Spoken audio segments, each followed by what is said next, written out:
ओ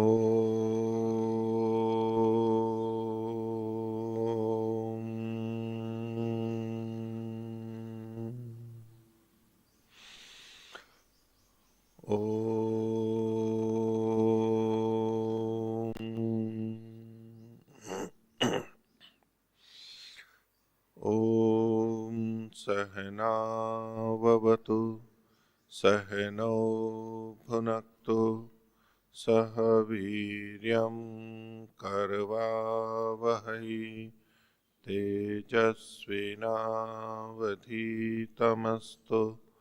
मा विद्विषावहै। ओम शांति शांति शांति।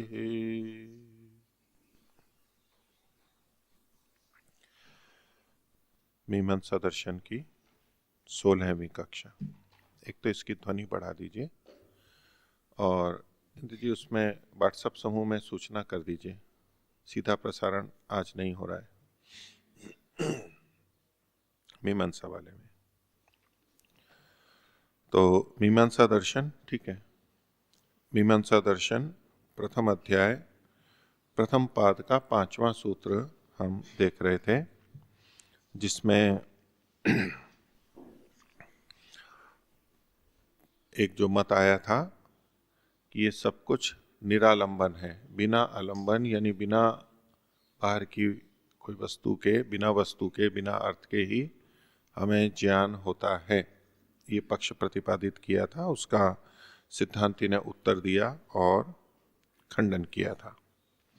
यही प्रसंग थोड़ा और आगे चलेगा, कुछ भिन्न रूप में कह लें, अथवा तो यही इसी रूप में इसी का अगला विस्तार आगे चलेगा। तो पिछले वाले में आप लोगों को स्पष्ट हो गया है? पिछला जो प्रसंग था स्पष्ट हो गया है? पूर्व पक्षी क्या कहना चाहता है और सिद्धांती ने उसका खंडन कैसे किया, कैसे प्रश्न करके कैसे खंडन किया, हो गया स्पष्ट है? अच्छा, तो आगे का चलेंगे फिर।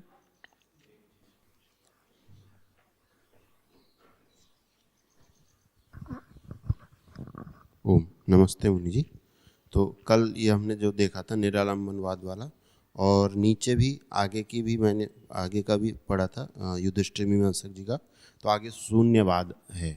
तो निरालंबनवाद और शून्यवाद में मुझे तो कुछ अंतर विशेष लग नहीं रहा है, इसमें कोई भेद है? तो ये तो अभी आगे विषय चलेगा। हाँ हाँ ठीक है। आगे चलेगा ना, अभी तो ये पाठ नहीं हुआ, जो पाठ हो चुका है उसी से संबंधित पूछने की बात है ये अभी। तो पृष्ठ संख्या 26 युधिष्ठिर जी वाला जो भाष्य है उसमें 36, उसमें सबसे नीचे से निचली पंक्ति संस्कृत वाले भाग में। तो निरालंबन है, उसको एक वो प्रकरण हुआ, और एक की वस्तु शून्य है, कोई वस्तु होती ही नहीं है, ये भी कुछ लोगों की मान्यता है उस रूप में। तो शून्यवाद है, बौद्धों के मत इस तरह के हैं। तो अब जो आगे प्रसंग चल रहा है ये पीछे से जुड़ते हुए है। हम ये जो शून्य वाला प्रकरण पढ़ेंगे, इसके अंत में जाकर के फिर वही आलंबन या निरालंबन वाली बात आ जाएगी, उसका स्पष्टीकरण करेंगे उपसंहार के रूप में।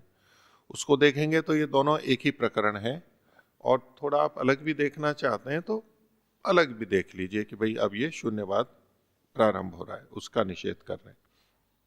लेकिन है ये प्रत्यक्ष के संदर्भ में ही कि हमें जो प्रत्यक्ष से ज्ञान होता है वो निरालंबन होता है, बाहर कोई वस्तु है ही नहीं ऐसा होता है, अथवा बाहर वस्तु होती है उसका अस्तित्व होता है, यही विचार का बिंदु है। तो पूर्व पक्षी की तरफ से है शून्यस्तु, ये तो सब चीजें शून्य हैं। कि जो आलंबन वाली बात थी कि सालंबन होता है, बाहर का है, तो ये अब सिद्धांत तक कह रहा है कि ये तो शून्य है, अभाव है, इसलिए आलंबन क्या होगा उसका, शून्यस्तु। तो उस पर सिद्धांति कहता है कि कथम, ये आपने कैसे समझा या जाना कि ये शून्य है। तो उसका उत्तर पूर्व पक्षी रख रहा है अपनी दृष्टि से, पहले उसी को समझते हैं। उनका हेतु है कि अर्थ ज्ञानयो आकार भेदम नोपलभामहे, कि हम यानी उस पक्ष वाले, पूर्व पक्ष वाले, अर्थ और ज्ञान के स्वरूप के भेद को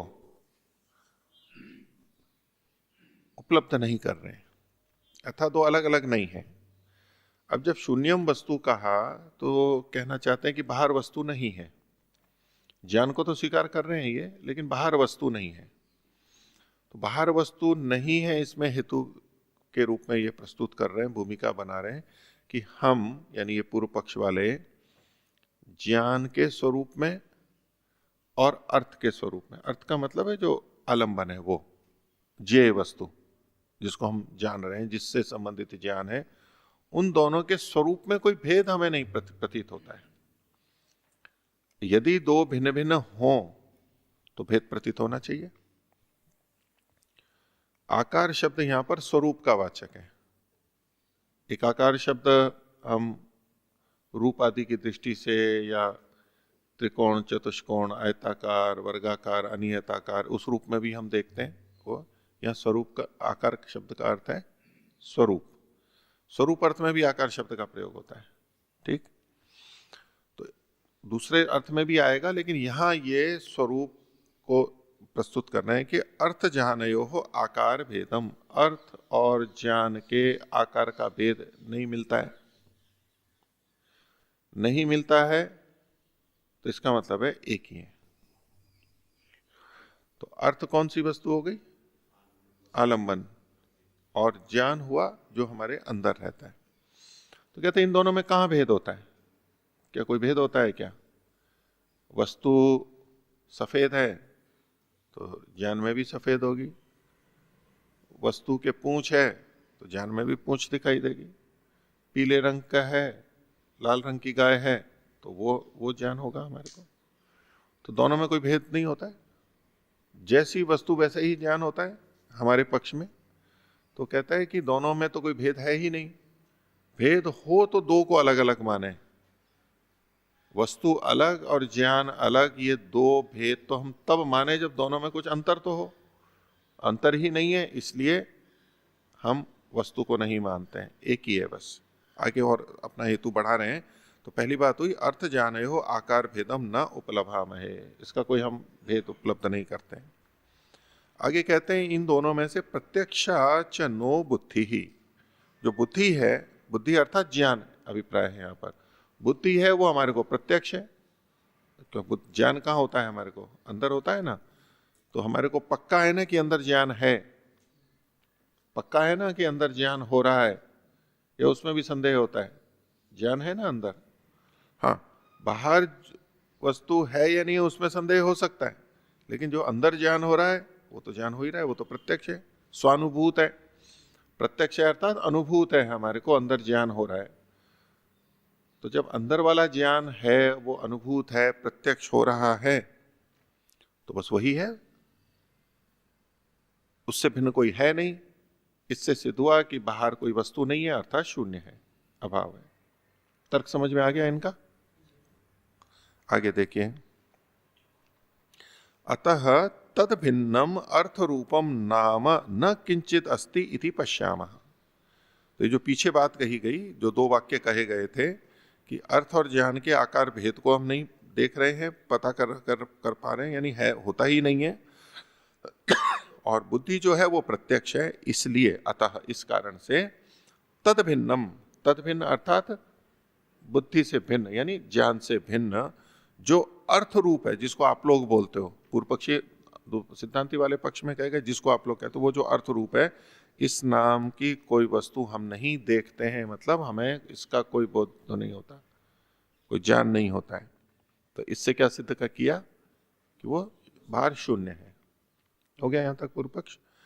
अब इसके ऊपर सिद्धांति कहते हैं कि स्याद एतद एवं, आप जिस तरह से कह रहे हो ऐसा तब हो सकता था, हो जाए ऐसा, स्याद एतद एवं, ऐसा हो जाए, अर्थात आगे भी और बात कह रहे हैं, ऐसा तब हो सकता था, इस शैली में ये वाक्य, स्याद एतद एवं, हो जाए ये कब?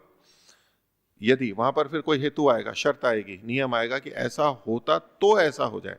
स्याद एतद एवं यदि अर्थाकारा बुद्धि स्याद, यदि बुद्धि अर्थ के आकार वाली होती, अर्थ के स्वरूप वाली होती। यदि बुद्धि अर्थ यानी जो आलंबन है उसके स्वरूप वाली होती तो आपकी बात हो सकती थी, क्योंकि पूर्व पक्षी ने यही कहा था ना प्रारंभ में, अर्थ ज्ञानयो आकार भेदम नोपलभामय। सिद्धांति के अनुसार अर्थ का आकार यानी स्वरूप और ज्ञान बुद्धि का आकार या स्वरूप भिन्न भिन्न है, समान नहीं है। तो पूर्व पक्षी को क्या कहा, ऐसा हो सकता था यदि बुद्धि अर्थाकार होती, जैसा अर्थ का स्वरूप है वैसा ही बुद्धि का होता, तब ऐसा होता। ऐसा है नहीं। ठीक है, देखिए अभी आकार का कुछ जगह पर ढांचा अर्थ भी आएगा, आप वो भी अर्थ ले सकते हैं, लेकिन यहां आकार अर्थात स्वरूप लेना होगा। क्योंकि यदि हम ढांचा वाला अर्थ मतलब वो जो घेरा है आप जो कह रहे हैं ना, वो भी उस अर्थ में भी ये होगा, थोड़ा थोड़ा अलग अलग अर्थ यहाँ आकार शब्द का आएगा। कब कौन किस अर्थ को ले रहा है वो हमें थोड़ा समझना है, दोनों तरह से हो सकता है। और मोटे तौर पे भी अगर हम स्थूल रूप से देखना है तो स्वरूप अर्थ न लेते हुए उसका जो रंग रूप आदि है उसको कह सकते हैं। तो सिद्धांति कह रहा है कि यदि अर्थाकारा बुद्धि स्यात्, अर्थ के स्वरूप वाली बुद्धि होती, अर्थ के आकार वाली, आकार को तो आकार क्या कहें अब, अर्थ के स्वरूप वाली बुद्धि होती तो ऐसा कह सकते थे, हो सकता था। लेकिन भेद क्या है, बोले निराकारा तो नो बुद्धि ही, हमारी जो बुद्धि है वो तो निराकार है। आकारवान भाइयों अर्थ, बाहर वाला अर्थ है वो तो आकार वाला है। जैसे गौ या वृक्ष का कोई भी उदाहरण ले लीजिए, तो वृक्ष आकार वाला है और बुद्धि तो आकार वाली नहीं है। पूर्व पक्षी ने कहा था कि दोनों समान आकार वाले हैं, इसलिए हम भेद नहीं देखते। इन्होंने कहा कि आकार वाले भिन्न, इनमें भिन्नता है, बुद्धि बाह्य यानी अर्थाकार नहीं है। अब यहाँ आकार का मतलब उसका जो भी स्वरूप है वैसी बुद्धि नहीं है। तो वो तो वृक्ष तो हमारे को दिखाई दे रहा है, बुद्धि तो दिखाई नहीं देती। तो निराकारा तो नो बुद्धि आकारवान बाह्यो अर्थ। आगे, स ही बहिर्देश संबद्ध प्रत्यक्षम उपलभ्यते। स ही, स का मतलब वो बाह्य अर्थ, सो अर्थ बाह्यो अर्थ, वो बाह्य अर्थ जो है बहिर्देश संबद्ध, बाहर वाले देश से संबद्ध है वो। और प्रत्यक्षम उपलभ्यते, प्रत्यक्ष वो उपलब्ध भी होता है। तो जब भेद किया जाता है, दो वस्तुओं में भेद हो, जिसको हम कहें विशेषता, सामान्य मतलब समानता और विशेषता यानी भिन्नता, सामान्य और विशेष जो है, तो या तो उनके गुणों में भेद होगा, ठीक है, वो गुणों में उनका परिमाण छोटा बड़ा, उनका भार गुरुत्व, उनमें शब्द स्पर्श रूप रस गंध इत्यादि जो भेद होते हैं गुणों के, एक तो उसके आधार पर करते हैं। लेकिन यदि बिल्कुल एक जैसी वस्तुएं हों, बिल्कुल एक जैसी वस्तुएं हों, तो भेद कैसे करेंगे उसके अंदर? पहला हम भेद क्या किस आधार पर कर रहे थे? गुण धर्मों के आधार पर, रंग रूप के आधार पर। वो यदि एक जैसे हों तो जो हमारा पहला हेतु है वो अब यहाँ घटा भी दें तो ये होगा ना कि जिस जिसके रंग रूप एक जैसे होते हैं वो अभिन्न होती हैं, ये निकल के आएगा। पहले भेद का आधार क्या? जिसके रंग रूप भिन्न होते हैं, यानी गुण भिन्न होते हैं तो वो दोनों भिन्न होती हैं। ठीक है, द्वैत हो गया, द्वैत त्रैत जो भी माने एक से अधिक है। अब यहां जो हेतु प्रस्तुत किया गया, इसी हेतु को दो समान में हम यदि घटाएं, जैसे आत्मा को ले लीजिए, आत्मा के गुण धर्म सबके समान है, तो पिछला वाला हेतु यहां भी करें कि जिसके गुण धर्म स्वभाव समान होते हैं वो एक ही होती है, भेद नहीं होता। भेद के लिए गुण भेद होना चाहिए, तो यहाँ भेद नहीं है गुणों में, तो इनमें अभेद होगा सब आत्माओं में, ऐसा कोई हेतु रख सकता है ना? तो वहां पर भेद दर्शन के लिए स्थान का भेद बताया जाता है कि दोनों वस्तुएं गुण धर्म में तो समान है, लेकिन एक यहां है और एक यहां है। अब ये जो स्थान के साथ, देश के साथ में संपर्क है, ये भेदक हो जाएगा उसका। बिल्कुल एक जैसे भी हो, बिल्कुल एक जैसे भी हो, तो भी एक यहां है और एक वहां है, तो देश के भेद से भी भिन्नता होती है। इसी तरह से काल के भेद से भी भिन्नता हमारे को बोधित होती है। एक जैसी वस्तु है, एक आज है और एक कल थी। वो जो कल वाली है वो आज नहीं है, जो आज है वो कल नहीं थी, लेकिन वो दोनों वस्तुएं हैं एक जैसी, बिल्कुल 100% एक जैसी है, ऐसा परिकल्पना हम करें तो काल के भेद से भी हम भिन्नता का बोध कर सकते हैं। ठीक है, तो जैसे गुणों की भिन्नता के होते हुए भी साथ में देश और काल का भेद भी हम जोड़ सकते हैं, मना नहीं है, लेकिन चूंकि गुणों के भेद से ही भिन्नता प्रतीत होती है, इसलिए स्थान भेद और काल भेद का उल्लेख करने की आवश्यकता ही नहीं होती है। गुणों के भेद से ही हमारे को भिन्नता सिद्ध हो रही है, तो देश भेद और काल भेद का वर्णन करने की, कथन करने की, हेतु देने के रूप में रखने की आवश्यकता ही नहीं होती है। लेकिन जहां कहीं गुण धर्म बिल्कुल समान हो, वहां भेद हमारे को प्रस्तुत करना हो तो देश भेद या काल भेद हम सहायक के रूप में लेते हैं। ठीक है, तो ये क्या कह रहे हैं कि सही बहिर्देश संबंध, वो जो अर्थ है वो तो बाह्य देश से संबंध है और बुद्धि आभ्यंतर देश से संबद्ध है, तो ये देश का भेद दिखा करके भी भिन्नता को सिद्ध कर रहे हैं। भले ही गुण धर्म आप समान मान भी लो तो भी, ऐसे है नहीं, लेकिन मान भी लो तो भी देश भेद तो है। सही बहिर्देश संबद्ध प्रत्यक्षम उपलभ्यते, वो तो प्रत्यक्ष दिखाई देती है। अर्थ विषया ही प्रत्यक्ष बुद्धि ही, या प्रत्यक्षा बुद्धि लिखा हुआ है, आ को काट दीजिए, प्रत्यक्ष बुद्धि। अर्थ विषया ही प्रत्यक्ष बुद्धि न बुद्ध्यंतर विषया। ये जो प्रत्यक्ष बुद्धि है, प्रत्यक्ष बुद्धि का अभिप्राय है प्रत्यक्ष से जो बुद्धि उत्पन्न हुई है, प्रत्यक्षेण उत्पन्ना बुद्धि, यानी ज्ञान। जैसे हम ज्ञान के भेद हम मान लेते हैं ना, प्रत्यक्ष से जो ज्ञान हुआ वो प्रात्यक्षिक ज्ञान हुआ, अनुमान से ज्ञान हुआ अनुमानिक, और ऐसे ही शब्द से हुआ। और प्रत्यक्ष के भी फिर भेद कर दिए गए थे कि चाक्षुष प्रत्यक्ष से उत्पन्न ज्ञान है, ये श्रोत्र प्रत्यक्ष है उससे उत्पन्न ज्ञान है। ऐसे इंद्रियों के भेद से न्याय दर्शन के अंदर आता है ना, तो प्रत्यक्ष भी अनेक प्रकार का होता है, ऐसे भेद कर देते हैं। तो यहाँ प्रत्यक्ष बुद्धि का अभिप्राय है प्रत्यक्ष से उत्पन्न जो बुद्धि है, ज्ञान है, वह वो अर्थ विषय, वो अर्थ से संबंधित होती है, क्योंकि इंद्रियार्थ सन्निकर्ष होने पे ही ज्ञान होता है, तो अर्थ तो चाहिए। तो प्रत्यक्ष बुद्धि सदा अर्थ विषयक होती है, न बुद्ध्यंतर विषय, दूसरी बुद्धि के विषय वाली नहीं होती है।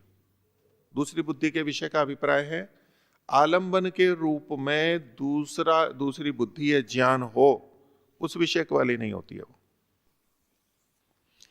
देखो दूसरी बात को क्या समझेंगे, जो बाहर का अर्थ है, मानो वृक्ष है और वृक्ष का ज्ञान है, ठीक है, यहां तक तो हो ही गया। अब कोई कह रहा है कि वे वृक्ष तो है नहीं, ज्ञान हो रहा है, तो ज्ञान किसी का तो हुआ है, वो कौन है? तो कहे जी ज्ञान का ही ज्ञान हुआ है, ज्ञान का ही ज्ञान हुआ, अर्थात जो ज्ञेय था वो भी ज्ञान ही था, अर्थ नहीं है। अर्थ की जगह वो ज्ञान को लेके आ जाएगा। तो जब अर्थ की जगह ज्ञान को लेके आएगा, अब जो उस ज्ञान से ज्ञान हो रहा है वो क्या होगा? ये भी बुद्धि है बाद वाली, और बुद्ध्यंतर विषय, दूसरी बुद्धि के विषय वाली नहीं है ये। अर्थात बुद्धि ही जिसका विषय है, ऐसी ये बुद्धि नहीं है। ज्ञान ही ज्ञान का विषय, ज्ञान ही ज्ञेय के रूप में और फिर ज्ञान हो रहा है, ऐसा नहीं है ये। ठीक है, तो क्या वाक्य है? न बुद्ध्यंतर विषय, अर्थ विषय ही प्रत्यक्ष बुद्धि। जो प्रत्यक्ष बुद्धि है वो अर्थ के विषय वाली होती है। बुद्ध्यंतर, ये जो ज्ञान हो रहा है उससे भिन्न जो ज्ञान है उस विषय वाली नहीं होती है ये बुद्धि। आई बात समझ में? जो भी हमें ज्ञान होता है वो ये इस तरह से होता है, न बुद्ध्यंतर विषय, बुद्ध्यंतर विषय नहीं होता है। कोई कहे कि नहीं हो सकता है, क्योंकि वहां ज्ञान से ज्ञान की उत्पत्ति होती रहती है ना, ज्ञान से ज्ञान उत्पन्न होता रहता है, ऐसा उस तरह की मान्यता में मानते हैं वो लोग, उस तरह का। आगे कहते हैं और अपनी बात रख रहा है सिद्धांती, क्षणिका ही सा मतलब सा बुद्धि। कौन सी बुद्धि? जो बुद्धियंतर कहा जिसको, पूर्व वाली बुद्धि। पूर्व वाली जो बुद्धि है क्षणिका ही सा, वो पूर्व वाली बुद्धि क्षणिक होती है।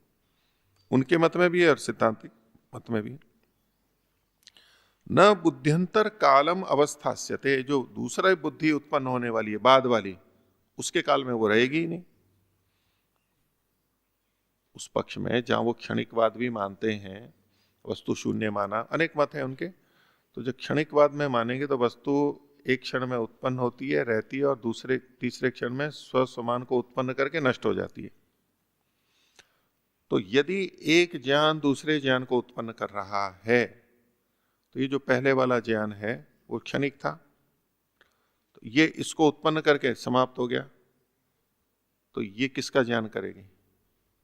ये बाद वाली बुद्धि या बाद वाला ज्ञान पहले वाले को ज्ञान को करेगा, तो दोनों को एक काल में तो होना चाहिए, तभी तो ज्ञान होगा। तो जब पहले वाला है वो समाप्त हो गया क्षणिक होने से, तो ये तो बाद वाली ही बची, अब ये किसका ज्ञान करेगी? तो यदि आप ये मानो कि अर्थांतर विषयक बुद्धि ना हो, लेकिन बुद्ध्यंतर विषयक बुद्धि हो, दूसरी बुद्धि से ही ज्ञान हो रहा हो, तो वो भी संभव नहीं है, क्योंकि वो रहती ही नहीं है। जिस समय ये ज्ञान करेगी, जिस समय ये है पहले वाली बुद्धि, तब तक दो दूसरी नहीं है। ये क्षणिक है, तो ये क्षणिक है तो ये उत्पन्न करके नष्ट भी हो रही है, या तो ये है क्षण भर में ये नष्ट हो गई, जब ये दूसरी बुद्धि होगी तब ये रहेगा ही नहीं, तो इसलिए ज्ञान ही नहीं हो सकता। तो उसके लिए कह रहे हैं क्षणिका ही सा का मतलब है पूर्व बुद्धि क्षणिक है, न बुद्ध्यंतर कालम अवस्थास्यते, जो बुद्ध्यंतर का काल है, जो पश्चात बुद्धि है, उस समय वो रहेगी ही नहीं। अब देखिए यहां बुद्ध्यंतर शब्द है, पिछली पंक्ति में जो बुद्ध्यंतर था, न बुद्ध्यंतर विषय, बुद्ध्यंतर है विषय जिसका, तो यहां बुद्ध्यंतर शब्द पूर्व बुद्धि के लिए कहा जा रहा है, और बाद वाली तो बुद्ध्यंतर विषय वाली हो गई, उसके विषय वाली। लेकिन अब ये दूसरी पंक्ति में जो बुद्ध्यंतर है, ये बाद वाली बुद्धि के लिए बुद्ध्यंतर कहा जा रहा है। बुद्ध्यंतर कौन होगा? बुद्ध्यंतर पहले वाली बुद्धि या बाद वाली बुद्धि? दोनों हो सकती है, क्योंकि बुद्ध्यंतर का मतलब है बुद्धि, भिन्न बुद्धि। अब किस सापेक्ष में करें हम? पहले हमने यदि कौन सी बुद्धि ली है तो उससे भिन्न जो भी होगी, बाद वाली ली है तो उससे पहले वाली होगी। तो बुद्ध्यंतर शब्द पूर्व बुद्धि और पश्चात बुद्धि दोनों के लिए घट सकता है। उसमें वो शब्द देख करके भ्रमित नहीं होना कि पीछे बुद्ध्यंतर कहा तो वही बुद्ध्यंतर यहां पर भी गृहीत होगा। तो क्षणिका ही सा न बुद्ध्यंतर कालम अवस्थास्यते इति। आगे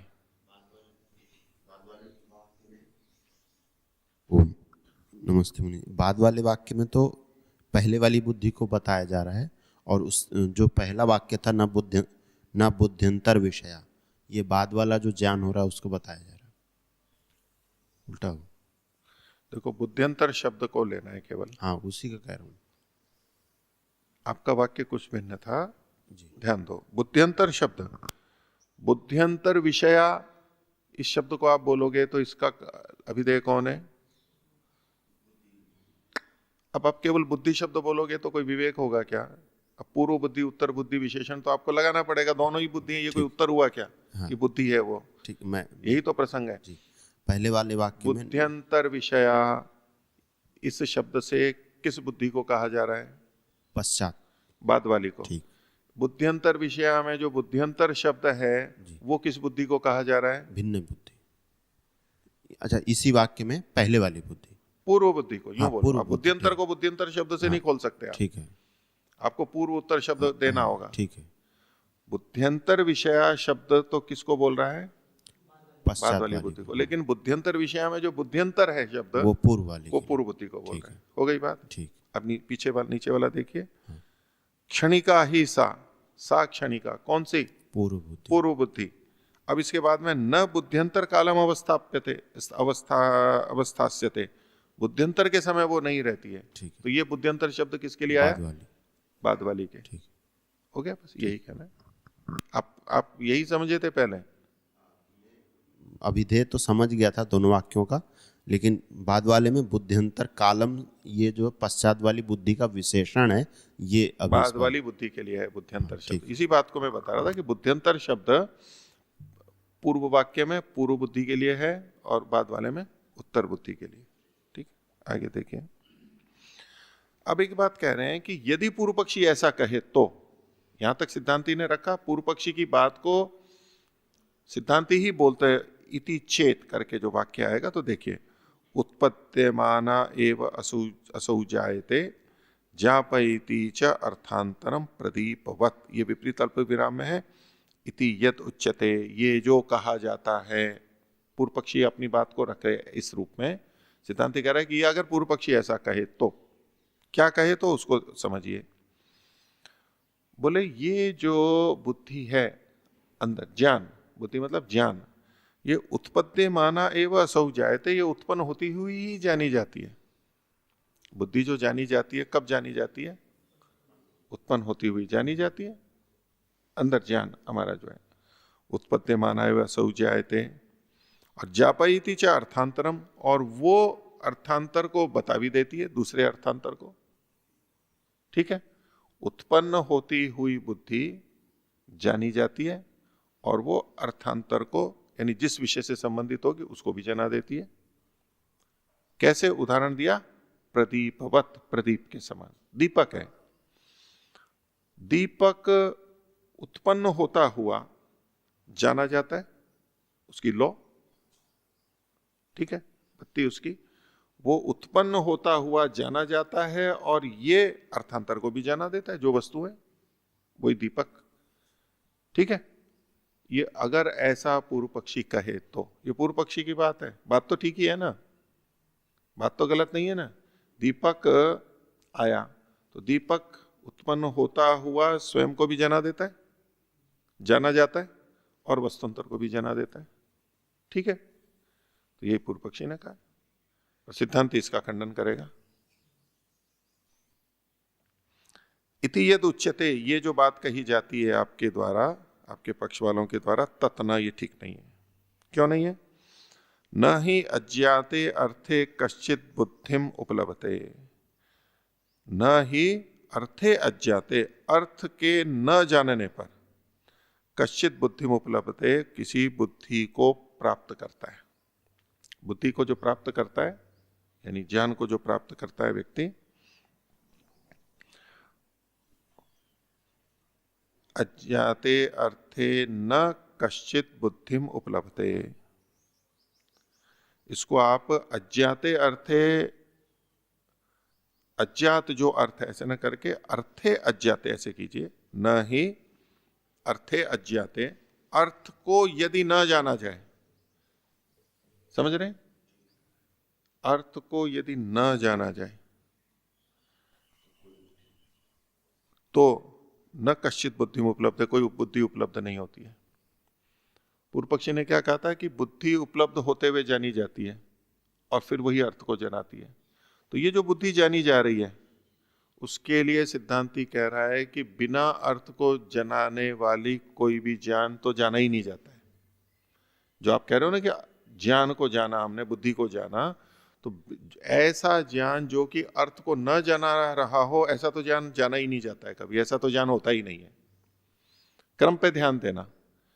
पूर्व पक्षी क्या कह रहा था? ज्ञान उत्पन्न हुआ, वो जाना गया और उसने अन्य को भी जनाया, अर्थात अन्य को जनाया उससे पहले वो ज्ञान जाना गया है, ये पूर्व पक्षी कह रहा है। दीपक उत्पन्न हुआ, दीपक जाना गया और दीपक ने दूसरों को जनाया उनके दृष्टांत से। दीपक को तो छोड़ दीजिए, वो तो दृष्टांत है। सिद्धांती कह रहा है कि जो ज्ञान उत्पन्न हुआ और आप कह रहे हो कि ज्ञान जाना गया, तो सिद्धांती कह रहा है कि ये ज्ञान अभी तक उसने अर्थ को जनाया नहीं है। पूर्व पक्षी के मत में ज्ञान उत्पन्न हुआ और ज्ञान जाना जा रहा है, इस समय तक उसने अर्थ को नहीं जनाया ना, अर्थ को तो बाद में जनाएगा, ये कह रहा है पूर्व पक्षी। सिद्धांती कह रहा है कि ये जो ज्ञान उत्पन्न हुआ और जो जाना जा रहा है, ज्ञान कभी भी बिना अर्थ को जनाए जाना ही नहीं जाता है, अर्थात अर्थ को जना करके ही ज्ञान जाना जाता है। जिस ज्ञान ने अर्थ को नहीं जनाया, ऐसा ज्ञान तो जाना ही नहीं जाता है। ठीक है, तो ज्ञान उत्पन्न हुआ, वो पहले अर्थ को जनाएगा और फिर वो ज्ञान जाना जाएगा, ये सिद्धांति का क्रम बनेगा। पूर्व पक्षी का क्रम क्या है? ज्ञान उत्पन्न होता हुआ पहले ज्ञान जाना जाएगा और फिर अर्थ जाना जाएगा। सिद्धांति कह रहा है कि ज्ञान उत्पन्न होता हुआ पहले अर्थ को जनाएगा और फिर वो ज्ञान जाना जाएगा, यदि अर्थ को न बताता हुआ ज्ञान हो तो वो तो ज्ञान जाना ही नहीं जाता है। आई बात समझ में? पंक्ति देखिए, इनका ना तन्ना निषेध कर दिया, न ही अर्थे अज्ञाते, अर्थ के न जानने पर। अज्ञात अर्थ ऐसा नहीं बोलना, वो भी एक संगति तो लगने को लगा देंगे, लेकिन अधिक संगत क्या है, न ही अर्थे अज्ञाते, अर्थ को अभी तक जाना नहीं है उसने। कश्चित बुद्धि में उपलब्धते, कोई बुद्धि उपलब्धि नहीं होती है जो कि अर्थ को न जनाने वाली हो, ऐसी कोई बुद्धि उपलब्ध नहीं होती है। ज्ञाते तु अनुमानाद अवगच्छति, ज्ञाते तु, ज्ञाते मतलब उस अर्थ के ज्ञान होने के बाद में, अर्थे तु ज्ञाते अनुमानाद अवगच्छति, अनुमान से जानी जाती है कि वह बुद्धि है। बुद्धि का ज्ञान कैसे होता है? प्रत्यक्ष होता है या अनुमान से होता है? इनका कहना है कि जब वस्तु जानी जाती है तो हम कहते हैं कि मेरे को इसका ज्ञान है। वस्तु जानी नहीं गई, हमें कैसे पता लगेगा कि मेरे को इसका ज्ञान है? तो इसको इन्होंने कहा कि ज्ञाते तु अनुमानाद अवगच्छति, किसको? अनुमान से बुद्धिम अवगच्छति, बुद्धि को जानता है, जान लेने के बाद अनुमान से। तत्र योगपद्यम अनुपपन्नम, दोनों चीजें एक साथ नहीं होती हैं। दोनों चीजें, ये पूर्व पक्षी का जो मत है उस दृष्टि से कि एक ज्ञान दूसरे ज्ञान को जान लेता है, उस दृष्टि से वहां पर उनके मत में एक तो वो योगपद्य नहीं होता है, वो खंडन किया ही, और वस्तु का ज्ञान और ज्ञान का ज्ञान ये दोनों एक साथ नहीं होते हैं, ये कहना चाहते हैं। पूर्व पक्षी ने ज्ञान उत्पन्न हुआ, ज्ञान को जाना, फिर उसने अर्थ को जनाया। सिद्धांति के मत में ज्ञान हुआ, अर्थ को जनाया, फिर ज्ञान का पता लगा कि ये ज्ञान है। तो पहले अर्थ विषयक ज्ञान होगा, फिर ज्ञान का ज्ञान होगा। अंदर सोचो कौन सी प्रक्रिया होती है, क्रम बताया ना, क्रम का भेद कैसा लगता है अंदर, सोच के देखना क्या पहले होता है क्या बाद में होता है।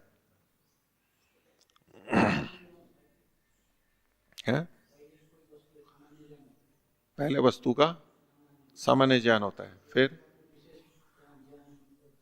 फिर विशेष ज्ञान होगा। हाँ देखो वो भेद एक अलग बात है, वो सामान्याकार बुद्धि और विशेषाकार बुद्धि, ठीक है, वो प्रसंग की पहले हमने सामान्य ज्ञान होता है फिर विशेष ज्ञान होता है। दूसरा भी है, पहले विशेष ज्ञान हुआ और फिर सामान्य ज्ञान हुआ। पहले सासना गौ, ये विचार का बिंदु है, ये दार्शनिक पक्ष है कैसे ज्ञान होता है, चर्चाएं आएंगी। आपने जो बात रखी ना, पहले सामान्य ज्ञान होता है फिर विशेष ज्ञान होता है, उसका तात्पर्य है कि पहले सामान्य गुणों का ज्ञान होता है फिर विशेष गुणों का ज्ञान होता है। ठीक है, ऐसे ही तात्पर्य है ना। अब मैं उसको पलट के बोल रहा हूं, आपका विपरीत बोल रहा हूं। हमने गाय को देखा तो पहले सामान्य ज्ञान हुआ या विशेष ज्ञान हुआ? सामान्य। आपका तो सामान्य ही कहना है, जैसे क्या सामान्य ज्ञान हुआ बोल के बताइए। माइक ले लीजिए ना, उसमें फिर बार बार मैं बोलूंगा, आवृत करूंगा। हाँ, सामान्य मतलब उसका आकृति थोड़ा सा सामान्य रूप से ज्ञान हो गया। नहीं, सामान्य रूप से क्या आकृति पता लगा? हाँ, आकृति वो आकृति विशेष है, गाय की बोल रहे हो ना जी, वो आकृति विशेष है या सामान्य है? बोलिए। आकृति सामान्य है। नहीं, विशेष आकृति है। नहीं, कई सारे गायों का एक कौवे की आकृति तो नहीं ले रहे हो? नहीं, वो कई सारे गायों का उस प्रकार की आकृति होता है, सभी गायों की दृष्टि से वो आपको, हाँ, इनका कहना है कि बहुत सारी गायों की ऐसी आकृति होती है। तो अब वहां ज्ञान की प्रक्रिया में देखना कि पहले हमें जाति का ज्ञान होता है या पहले व्यक्ति का ज्ञान होता है। आपके कथन को मैं दूसरे ढंग से कर रहा हूं कि पहले हमें गाय की आकृति दिखाई दी या पहले हमें गोत्र जाति का ज्ञान हुआ, तब हमें पता लगा कि ये आकृति है इसकी। पहले हमारे को विशिष्ट गुण का ज्ञान हुआ, विशेष लंबाई चौड़ाई पता लगी, फिर बुद्धि से जाति का जो ज्ञान होता है ना, सामान्य मतलब जाति, वो बुद्धि से होता है। जाति आंख से नहीं दिखाई देती है कभी भी। तो पहली बात तो जो हम प्रत्यक्ष कर रहे हैं वो नेत्रों से कर रहे हैं ना, तो नेत्रों से जाति का ज्ञान नहीं होता है, नहीं होता है। नेत्रों से तो नेत्रों से ही तो होता है। ये मनुष्य, वो मनुष्य, वो मनुष्य, हमें पता लग गया ना। अब बुद्धि में जाएगी। जाति का ज्ञान कभी भी नेत्र से नहीं होता है, ज्ञानेंद्रियों से नहीं होता है। नेत्र या कर्म ज्ञानेंद्रियों से केवल व्यक्ति का ज्ञान होता है। अब फिर बुद्धि होती है कि अच्छा ये भी ऐसा, ये भी ऐसा, ये भी ऐसा। ये सब मनुष्य हैं, ये सब गाय हैं। ये जो सामान्य या जाति का ज्ञान होता है ना, वो बुद्धि से होता है, इंद्रियों से नहीं होता है। एक पक्ष बता रहा हूं आपको। जी जी। तो जब एक प्राणी को देखा सामने इस आकार वाला है, ये ज्ञान सामान्य ज्ञान था या विशेष ज्ञान था? व्यक्ति में व्यक्तिगत ज्ञान था अभी, तो ये विशेष ज्ञान हुआ, अभी सामान्य ज्ञान नहीं हुआ। फिर अगर हमने पहले कभी नहीं देखी है गाय या कोई पशु जंतु, हम कहेंगे फिर दूसरा देखा, तीसरा देखा, चौथा देखा, भले ही छोटे बड़े हैं लेकिन एक जैसे लग रहे हैं, तो ये कोई एक जाति है, तब जाति का बोध होगा। बाद में होगा। तो वो जो आप सामान्य ज्ञान कह रहे हैं, वो एक भिन्न अर्थ में घटा सकते हैं कि हमने पहले पानी को देखा तो भाई अच्छा पानी, या तो यूं कहो कि भोजन देखा हमने और उसमें ये रंग रूप वाले हैं, पर फिर और बाद में देखा तो चख करके देखा तो और ज्ञान हुआ। फिर और प्रयोगशाला में और देखा उसके गुण धर्मों को, क्या क्या है इसमें, तो फिर और अधिक ज्ञान हुआ। इस रूप में थोड़े गुणों का ज्ञान, फिर अधिक गुणों का ज्ञान, फिर अधिक गुणों का ज्ञान, विशिष्ट गुणों का ज्ञान, गुणों में ही भेद करके जब हम देखेंगे तो उस अर्थ में आपकी बात ठीक है कि पहले सामान्य गुणों का ज्ञान होता है, फिर विशेष गुणों का ज्ञान होता है। लेकिन अगर आप ये दूसरी दृष्टि से देखेंगे तो पहले हमें विशेष का ज्ञान होता है, फिर सामान्य का ज्ञान होता है। यहाँ पर जो सिद्धांती जो कह रहा था उसमें किस प्रकार का है? सिद्धांती तो अभी उस स्तर पे बात ही नहीं कर रहा है।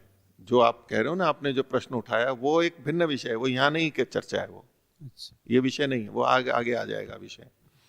यहाँ केवल क्या बात है, अर्थ और ज्ञान। पूर्व पक्षी ने कहा था दोनों एक समान आकार हैं, इसलिए वस्तु शून्य है, ये उसका प्रतिपादन। इन्होंने कहा कि ऐसा नहीं है। पहली बात तो इसका आकार और उसका आकार भिन्न है। और यदि पूर्व पक्षी कहे नहीं, पहले हम ज्ञान उत्पन्न हो, पहले ज्ञान को जानते हैं फिर अर्थ को जानते हैं, तो उन्होंने कहा कि ऐसा तो कोई ज्ञान ही नहीं है जो अर्थ के बिना होता हो। बिना अर्थ के ज्ञान होता हो ऐसा कोई बताइए। इंद्रियार्थ सन्निकर्ष होने पर, प्रत्यक्ष के संदर्भ में देखेंगे, अन्य जगह भी घटेगा लेकिन अभी प्रत्यक्ष, इंद्रियार्थ सन्निकर्ष होने पर जो ज्ञान होगा वो ज्ञान क्या होगा? अर्थ सहित होगा या अर्थ रहित होगा? अर्थ सहित होगा। अच्छा, मैं जान रहा हूं, अगर हम ज्ञान को जाने, वस्तु को नहीं जान रहे, मेरे को इसका ज्ञान है, ये जो बोध है अपने को भी जोड़ करके, मैं ये जान रहा हूं, मैं जान रहा हूं कि आप यहां बैठे हैं, तो पहले अर्थ का आपका ज्ञान होगा या पहले ये होगा कि मैं आपको जान रहा हूं? फिर से बोलूं, अर्थ होगा पहले। ये अर्थ लेखनी है, मैं इसको जान रहा, इंद्रियार्थ सन्निकर्ष हुआ, एक ज्ञान है कि ये लेखनी है, ये सामने है, एक मैं इस लेखनी को जान रहा हूं, ये जो ज्ञान का ज्ञान हुआ। इन दोनों में से पहले कौन सा होता है? तो पहले वस्तु का ज्ञान होगा जी, और फिर ये ज्ञान होगा कि मैं ज्ञान को जान रहा हूं, मैं इस वस्तु को जान रहा हूं, ये बाद में होगा ना जी। ये तो सिद्धांति का पक्ष है। पूर्व पक्षी ने कहा था कि जो ज्ञान उत्पन्न हुआ तो पहले तो ज्ञान को जानेंगे और फिर इसको जानेंगे। सिद्धांति ये कह रहा है कि वो जो ज्ञान उत्पन्न हुआ वो बिना अर्थ के तो वो ज्ञान ही नहीं है कुछ। आपको ऐसा उदाहरण दीजिए कि जहां अर्थ ना हो और ज्ञान हो केवल, ऐसा क्या ज्ञान होगा? उदाहरण दे दो, कोई हो तो ऐसा कोई उदाहरण है, दृष्टिगत हो रहा हो तो बताओ। इसमें ये जब ये अभी हम उदाहरण ले रहे हैं प्रत्यक्ष विषय, मेरा शंका ऐसी है, जब हम अपने आप में विचार करते रहते हैं तो उससे भी एक नया नया ज्ञान हमको उत्पन्न होता है। वो एक अलग बात है ना। अभी जिस संदर्भ में बात चल रही है आप वहीं तक ही सीमित रहो। ठीक है। अब यूं तो संस्कार से स्मृति होती है, ज्ञान का ज्ञान होता है, स्मृति की स्मृति होती है ना, स्मृति की स्मृति होती है ना, तो वो एक अलग विषय है, वो उसको अभी यहां मत लीजिए, उसको अभी यहां मत लीजिए। इस प्रसंग में ये बताइए कि जब ज्ञान उत्पन्न होता है तो पहले ज्ञान जाना जाता है या पहले वस्तु जानी जाती है? पहले वस्तु जानी जाती है फिर ज्ञान जाना जाता है। ठीक है, अभी केवल बस इतना ही कह रहे हैं। तो वो पहले से पंक्ति ले लीजिए, चौथी पंक्ति के अंत से जो पूर्व पक्षी की बात, उत्पत्त्यमाना एव असौ जायते, उत्पन्न होती हुई ये बुद्धि जानी जाती है, जापयति च अर्थांतरम, और फिर वो भिन्न अर्थ को भी जना देती है। क्रम का ध्यान देना इसमें, प्रदीप के समान। इति यद उच्यते, जो ये कहा जाता है, तन्न, ये कथन ठीक नहीं है। सिद्धांति बोल रहा है, न ही अज्ञाते अर्थे कश्चित बुद्धिम उपलब्धते, कोई भी बुद्धि को ऐसा अर्थ जिस अर्थ को जाने बिना, अर्थ को जाने, अर्थ तो है, अर्थ को जाने बिना, अज्ञात अर्थ नहीं है कि हमें जब पता नहीं है, ऐसा नहीं, अर्थ को जाने बिना, अज्ञाते अर्थे, अर्थे अज्ञाते, अर्थ को जाने बिना कोई बुद्धि उपलब्ध ही नहीं होती है। तो क्या मतलब हुआ, व्याप्ति क्या बनेगी, जब जब ज्ञान होता है तब तब वो अर्थ से युक्त ही होता है, अर्थ से संबंधित ही होता है। ज्ञाते तो अनुमानाद अवगच्छति, जब ज्ञाते मतलब अर्थ या विषय के जान लेने पर अनुमान से ये जानता है कि मुझे इसका ज्ञान है। अब ये लेखनी जाना, ये लेखनी है जाना, अब मेरे को इसका ज्ञान है, ये कैसे पता लगा, बाद में पता लगा अनुमान से, अथवा अंदर हम अनुभूति कर रहे हैं, उस दृष्टि से थोड़ा देख सकते हैं। तो तत्र योगपद्यम अनुपपन्नम, कि एक साथ ही ज्ञान भी उत्पन्न हो और एक साथ ही अर्थ का भी हो ज्ञान, एक साथ नहीं होता है, क्रम भेद होता है इसमें। न तत्र योगपद्यम अनुपपन्नम। अब पूर्व पक्षी कहता है, खंडित कर रहा है, प्रश्न खड़ा कर रहा है, ननु उत्पन्नायाम एव बुद्धौ ज्ञातो अर्थः इति उच्यते न अनुत्पन्नायाम। बोले मैं ये कह रहा हूं आपको, मैं ऐसा कह लूंगा कि बुद्धि के उत्पन्न होने पर ही ज्ञात अर्थ कहा जाता है। अगर बुद्धि उत्पन्न नहीं हुई तो ज्ञात अर्थ नहीं होगा। ठीक कह रहे हैं ना, बुद्धि उत्पन्न होने पर ही अर्थ के ज्ञान का कथन किया जा सकता है, और बुद्धि ही उत्पन्न नहीं हुई, ज्ञान ही उत्पन्न नहीं हुआ, तो कैसे कहा जाएगा कि इस वस्तु का संबंधित ज्ञान है। तो वस्तु उत्पन्न होने पर ही, उत्पन्नायाम एव बुद्धौ, बुद्धि के उत्पन्न होने पर ही ज्ञातो अर्थ, ये अर्थ मैंने जान लिया है, इति उच्यते, ये जान कहा सकता है, कहा जाता है। न अनुत्पन्नायाम, बुद्धि ही उत्पन्न नहीं हुई तो हम ये कह सकते हैं क्या कि इसका ज्ञान मैंने किया है, नहीं कह सकते। तो इसका मतलब क्या हुआ, पहले ज्ञान उत्पन्न हुआ, हाँ हाँ पहले ज्ञान उत्पन्न हुआ, वही तो कह रहा है पूर्व पक्षी, आप इसको गलत कैसे करो। पहले ज्ञान उत्पन्न हुआ, विद्यमान है, उसके बाद अर्थ जाना जाता है। अब आप क्या ये कह रहे हो कि ज्ञान नहीं है फिर भी ज्ञान हो गया, ऐसा कहोगे क्या? तो फिर माननी पड़ेगी पूर्व पक्षी की बात। ज्ञान उत्पन्न होने के बाद अर्थ का ज्ञान होता है, ये ठीक है ना? ठीक ही है ना बात? हाँ, चिंता मत करो, सिद्धांति वही कहेगा। तो कहते हैं अतः पूर्वम बुद्धिर उत्पद्यते पश्चात ज्ञातो अर्थः भवति। तो पूर्वम बुद्धिर उत्पद्यते, पहले बुद्धि उत्पन्न होती है, पश्चात अर्थः ज्ञातो भवति, ऐसे ले लीजिए, फिर अर्थ ज्ञात होता है। पहले बुद्धि उत्पन्न होती है, फिर अर्थ ज्ञात होता है, वस्तु ज्ञात होती है। ठीक है, अब इसका उत्तर सिद्धांति कहता है सत्यम, आपकी बात ठीक है। मान ली ना पूर्व पक्षी की बात, सत्यम, ये बात ठीक है। क्या बात ठीक है? पूर्वम बुद्धिर उत्पद्यते, पहले बुद्धि उत्पन्न होती है, न तो पूर्वम ज्ञायते, लेकिन ये बात तो ठीक है कि पहले बुद्धि उत्पन्न होती है, लेकिन न तो पूर्वम ज्ञायते, पहले पता लगती है, ऐसा नहीं है। बुद्धि उत्पन्न तो पहले होती है, लेकिन पहले जानी नहीं जाती है। बुद्धि उत्पन्न होती है, ध्यान से सुनो, देखो सूक्ष्म चर्चा। बुद्धि उत्पन्न होती है, अर्थ का ज्ञान होता है, फिर बुद्धि जानी जाती है। ठीक है, पूर्व पक्षी ये एक सिद्ध करके कि बुद्धि पहले से होती है, इसका मतलब पहले से ही जानी भी जाती है, ये मान करके बोल रहा है। सिद्धांति कह रहा है बुद्धि उत्पन्न तो ठीक होती है पहले, लेकिन जानने की दृष्टि से पहले अर्थ जाना जाता है, फिर ज्ञान जाना जाता है। ज्ञान उत्पन्न पहले से होता है, किंतु जाना पहले अर्थ जाता है और फिर ज्ञान जाना जाता है। बिना अर्थ के जाने तो ज्ञान का जानना कुछ है ही नहीं। आई बात समझ में शिवनाथ जी? और विचार करना, वाक्य रचना थोड़ी जटिल हो रही होगी। क्रम को देखने देखो, इस क्रम को देखो कि ज्ञान की उत्पत्ति कैसे होती है।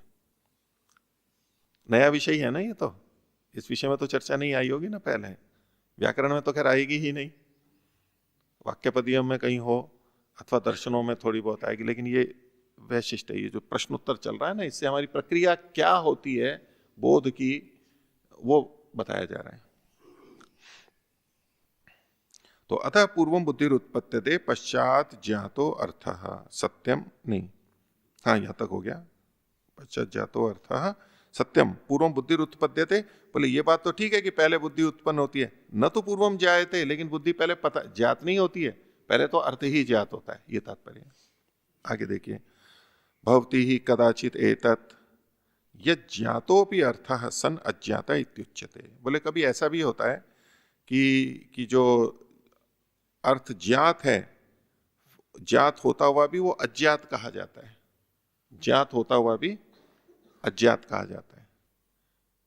कोई वस्तु है, इसकी संगति अलग अलग अर्थ में लगाते हैं व्याख्याकार, कि कोई वस्तु ज्ञात है लेकिन फिर भी अज्ञात कही जाती है, यानी पूरी तरह नहीं जानी गई, एक तो ये है। अथवा मैंने जानी तो है लेकिन अभी स्मृति नहीं है, इसलिए भूल गए उसको, इसलिए जानी है लेकिन अभी भी अज्ञात है मेरे लिए। अथवा थोड़ी जानी है, पूरी अभी भी नहीं जानी गई है।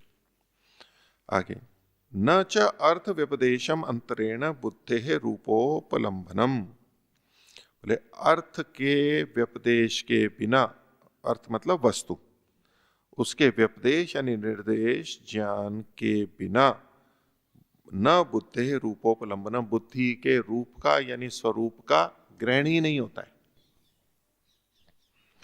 अर्थ के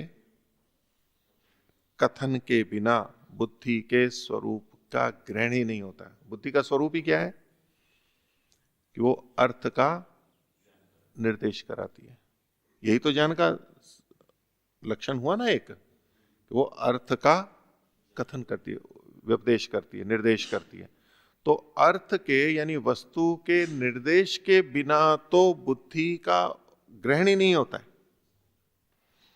न च अर्थ व्यपदेशम अंतरेण बुद्धे है रूपोपलंबनम, बुद्धि के स्वरूप का जो उपलंबन है, क्या ये अर्थ मुझे ज्ञात हो गया है, अर्थो ज्ञाता या अहम ज्ञातवान अयम, ये विषय मैंने जान लिया है, ये उपलब्धि नहीं हो सकता है।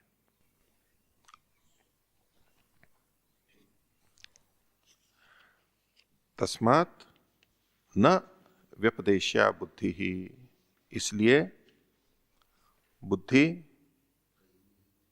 व्यपदेश्य नहीं होती है। समझने की बात है, अभी वाक्य को खोलेंगे, इसको देखो उल्टा लगेगा वैसे तो ये वाक्य। तस्मात् न बुद्धि ही व्यपदेश्या, बुद्धि व्यपदेश्य नहीं होती है। फिर अर्थ व्यपदेश्य, अर्थ व्यपदेश्य होता है, अर्थ कहा जाता है। जो ज्ञान उत्पन्न हुआ वो ज्ञान अर्थ को बताता है, अर्थ को बताता है, स्वयं को नहीं बताता है, अर्थ को बताता है। वो उत्पन्न हुआ ज्ञान स्वयं को नहीं बताता है, अर्थ को बताता है। न व्यपदेश्या बुद्धि, आगे देखिए, अव्यपदेश्यम च न प्रत्यक्षम, और जो अव्यपदेश्य है न तत्प्रत्यक्षम, वो प्रत्यक्ष नहीं है। जो अव्यपदेश्य है वो वस्तु अर्थ, जिसके बारे में हम निर्देश नहीं कर सकते, कथन नहीं कर सकते, तो वो प्रत्यक्ष भी नहीं होगा, उसको प्रत्यक्ष भी नहीं कह सकते। प्रत्यक्ष ज्ञान हुआ है तो हमें हम कुछ कह रहे हैं ना, उसको कुछ है ही नहीं, कुछ कह ही नहीं रहे हैं, तो फिर वो प्रत्यक्ष भी नहीं कहलाएगा। अब देखो ये जो है ना व्यपदेश या व्यपदेश, उसको वो प्रत्यक्ष की परिभाषा न्याय दर्शन वाली उससे जोड़ करके थोड़ा सा देखिए। वहां पर प्रत्यक्ष ज्ञान किसे कहा गया था? अव्यपदेश्य। जो अव्यपदेश्य होता है वह है प्रत्यक्ष, यानी प्रत्यक्ष व्यपदेश्य नहीं होता है। वहां यही तो निकल के आया, और यहां क्या लिखा है? अव्यपदेश्यम च न प्रत्यक्षम। जो अव्यपदेश्य है वो तो प्रत्यक्ष होता ही नहीं है। वहां तो क्या कहा गया था? प्रत्यक्ष वो होता है जो अव्यपदेश्य होता है, कहा गया था ना, इंद्रियार्थ सन्निकर्षोत्पन्नम ज्ञानम अव्यपदेश्यम। तो प्रत्यक्ष को वहां क्या बताया गया था? अव्यपदेश्य। अव्यपदेश्य कहा गया था। अभी शब्द को खोलो मत, शब्द का प्रयोग देखो, केवल वाक्य वो पकड़ लो। वहां प्रत्यक्ष को अव्यपदेश्य कहा गया था, और यहां क्या कहा गया? जो अव्यपदेश्य होता है वो प्रत्यक्ष नहीं होता है। अर्थात दो निषेध हो गए ना, अव्यपदेश्य में अ है और न भी है, तो क्या अर्थ निकलेगा? प्रत्यक्ष व्यपदेश्य होता है। दो विरुद्ध बातें हो गई, दो विरुद्ध बातें हुई, विरुद्ध नहीं है। वो जो ज्ञान होता है इंद्रियार सन्निकर्ष से, वो किसी के कहने से ज्ञान हुआ नहीं होना चाहिए, उसके लिए कहा गया अव्यपदेश्य, न्याय दर्शन वाला। कह करके जो ज्ञान होता है शब्द प्रमाण से, उसको प्रत्यक्ष नहीं कहेंगे। इंद्रियार सन्निकर्ष से उत्पन्न होता है उसको प्रत्यक्ष कहेंगे। तो जो शाब्दिक ज्ञान है या अनुमानिक ज्ञान है, शाब्दिक ले लीजिए, शाब्दिक ज्ञान को प्रत्यक्ष न माने ले कोई, इसलिए उसको हटाने के लिए अव्यपदेश्य कहा गया है। ये तो वो एक बात हो गई। अब कह रहे हैं कि ये जो ज्ञान उत्पन्न हुआ है प्रत्यक्ष से, अव्यपदेश्य ही ज्ञान है, ये इंद्रियार सन्निकर्ष से उत्पन्न ज्ञान है। अब ये जो ज्ञान है, यदि ये व्यपदेश न करे तो ये प्रत्यक्ष नहीं कहलाएगा। ये कुछ न कुछ तो कहेगा ना, किसी अर्थ का व्यपदेश करेगा। वो अव्यपदेश्य इंद्रियार सन्निकर्ष, वो जो ज्ञान उत्पन्न हो रहा है उससे पहले के लिए अव्यपदेश्य कहा गया। यहां जो कहा जा रहा है कि वो व्यपदेश्य होना चाहिए, अव्यपदेश्य नहीं होना चाहिए, इसके बाद के लिए कहा जा रहा है कि हमें इंद्रियार सन्निकर्ष हो गया, और उस ज्ञान से यदि हम किसी अर्थ का व्यपदेश नहीं कर सकते हैं तो प्रत्यक्ष नहीं कहलाएगा। वो जो प्रत्यक्ष ज्ञान है उसके द्वारा किसी का व्यपदेश होना चाहिए, ये वस्तु है, ये कर्म है, ये गुण है, कुछ भी होना, व्यपदेश होना चाहिए, नहीं तो वो प्रत्यक्ष नहीं कहलाएगा।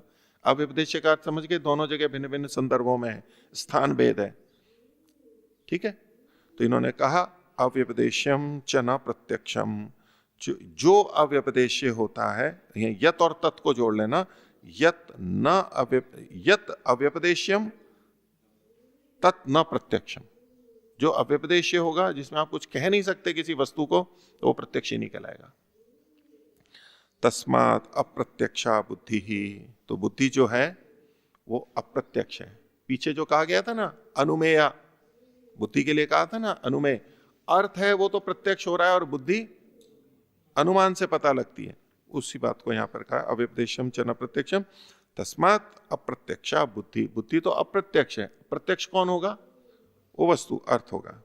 आगे अपि च कामम एक रूपत्वे बुद्धे एव अभावः न अर्थस्य प्रत्यक्षस्य सतः। और अतिरिक्त बात कह रहे हैं कि कामम एक रूपत्वे, काम मतलब इच्छा अनुसार आप अगर एक ही रूप मान लो, किनका एक रूप? अर्थ और ज्ञान का।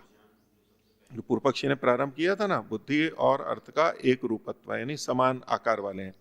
बोले कामम आप भले ही मान लो एक रूपत्व हो तो भी बुद्धे एव अभाव, तो ऐसे में बुद्धि का ही अभाव सिद्ध होगा, बस अर्थ का अभाव सिद्ध नहीं होगा। पूर्व पक्षी ने वहां क्या किया था? दोनों समान आकार है इसलिए अर्थ नहीं है, शून्य है, यह कथन किया था। सिद्धांति कह रहा है यदि आप ये माने भी अभ्युपगम से कि दोनों में स्वरूप समान है, तो भी ज्ञान का अभाव तो फिर भी कह सकते हैं, वो जो अर्थ है उसका अभाव तो आप नहीं कह सकते। तो कामम एक रूपत्वे, एक रूप मानने पर भी बुद्धे एव अभाव, बुद्धि का ही अभाव होगा, न अर्थ से प्रत्यक्ष से, वो जो प्रत्यक्ष अर्थ है उसका अभाव नहीं कह सकते आप फिर भी। आगे आगे कह रहे न च एक रूप्यम, वास्तव में तो एक रूपता है ही नहीं दोनों में। किन दोनों में? अर्थ में और ज्ञान में एक रूपता नहीं है। ये तो अभ्युपगम से मान के खंडन किया था। क्यों? आगे खोल रहे हैं अनाकाराम एव ही बुद्धिम अनुमीमहे। हम जो बुद्धि का अनुमान करते हैं वो कैसा होता है? अनाकार होती है, उसका बुद्धि का कोई आकार नहीं होता है। साकारम च अर्थम प्रत्यक्षम एव अवगच्छाम, और जो प्रत्यक्ष जो अर्थ है उसको तो प्रत्यक्ष ही हम साकार देखते हैं। अभी साकार स्थूल रूप जो कथन होता है ना, उसी का ग्रहण है। बुद्धि का क्या आकार है? हम पूछें, बुद्धि का क्या आकार है? कितनी लंबी चौड़ी, तिकोनी है, अनियत आकार है, क्या है? गोल है? कुछ नहीं कह सकते। नहीं, बुद्धि का नहीं देखा, चित्र नहीं देखा बुद्धि का कभी, नहीं कह सकते अखरोट जैसी होती है बुद्धि। बुद्धि नहीं, ये निराकार कह रहे हैं बुद्धि अखरोट जैसी होती है ना, आपने देखा होगा प्रयोगशाला होती है नहीं? वो मस्तिष्क का आकार है, ये प्रसंग बुद्धि मतलब ज्ञान की बात है, ये उस बुद्धि की बात नहीं है स्थूल की, वो तो निराकारी है। आगे साकारम च अर्थम प्रत्यक्षम एवं अवगच्छाम, आगे तस्माद अर्थालंबन प्रत्यय, इसलिए जो प्रत्यय यानी ज्ञान होता है वो अर्थालंबन होता है। अब ये वो पिछले प्रसंग से आप देख लीजिए, वो आलंबन वाला निरालंबन वाला था, तो वही प्रसंग चल रहा है ना एक तरह से। बीच में शून्य का कथन आ गया, आप अलग ले लो या साथ में लो। तस्माद अर्थालंबन प्रत्यय, वस्तु शून्य नहीं है, जो ज्ञान होता है वो अर्थालंबन ही होता है। आगे अपिच नियत निमित्त तंतुषु एव उपादीयमानेषु पट प्रत्यय। मान लीजिए इंद्रिया सन्निकर्ष से ज्ञान हो रहा है, कपड़े का ज्ञान है, पट का प्रत्यय हो रहा है, पट का कपड़े का ज्ञान हो रहा है। अभी जो कपड़े का ज्ञान हो रहा है वो उस कपड़े के नियत निमित्त, नियत जो कारण है यानी उपादान कारण, नियत जो है वो कौन, तंतु, उन तंतुओं के ग्रहण करने के बाद ही पट का ज्ञान होगा। पट के नियत कारण तंतु का ज्ञान ग्रहण होने पर ही पट का ज्ञान होगा। यदि आप उसको शून्य मान लोगे, वस्तु है ही नहीं, तो पट का ज्ञान भी नहीं होगा। ठीक है, तंतु ज्ञान पूर्वक पट का ज्ञान होता है। प्रथम दृष्टया हम कहेंगे कि पट का ज्ञान होता है, कपड़े का ज्ञान हुआ। एक है तंतु ज्ञान पूर्वक पट का ज्ञान होगा, वो एक प्रक्रिया वैशेषिक में चलती है। चलो यहां तक पट प्रत्यय। अगर इतर था, यदि ऐसा नहीं मानोगे तो तंतु आदाने भी क्वचित घट बुद्धि ही अविकलेन्द्रिय से स्यात्। अगर आप इस नियम को नहीं मानोगे तो इंद्रिय से तो तंतु का आदान हुआ, लेकिन फिर ज्ञान क्या हो जाएगा, बुद्धि क्या उत्पन्न होगी, पट बुद्धि उत्पन्न न होकर घट बुद्धि हो जाएगी कि घड़ा है, तंतु का ज्ञान हो रहा है और घड़ा है, फिर तो वो भी हो जाए। अगर नियम है ही नहीं, अगर निरालंबन है या तो शून्य है, तो तंतु के को देख करके पट का ही ज्ञान क्यों, तंतु को देख के घट का भी ज्ञान हो जाना चाहिए। फिर तो नियम तो कुछ है नहीं, व्यवस्थापक तो कोई तत्व है नहीं, तो कुछ भी किसी को किसी को भी कभी भी ज्ञान हो जाना चाहिए, पर वैसा होता नहीं है।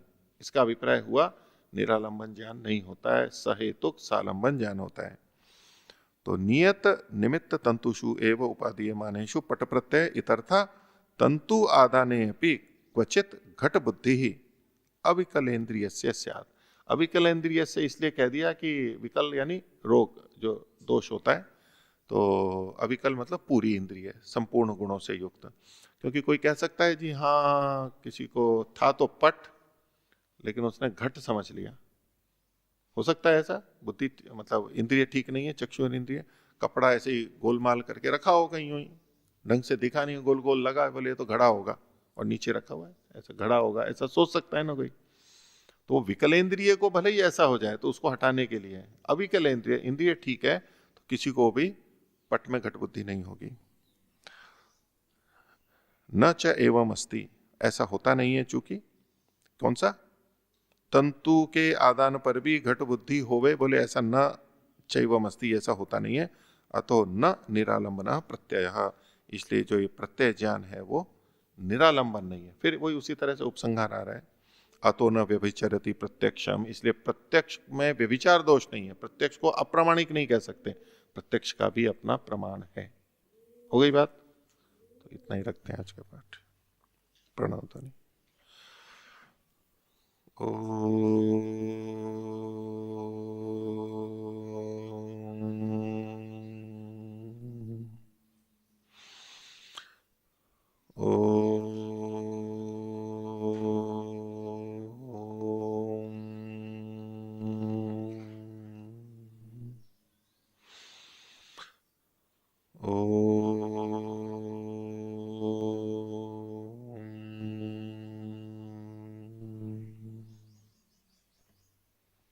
सभी को सादर अभिवादन, नमस्ते।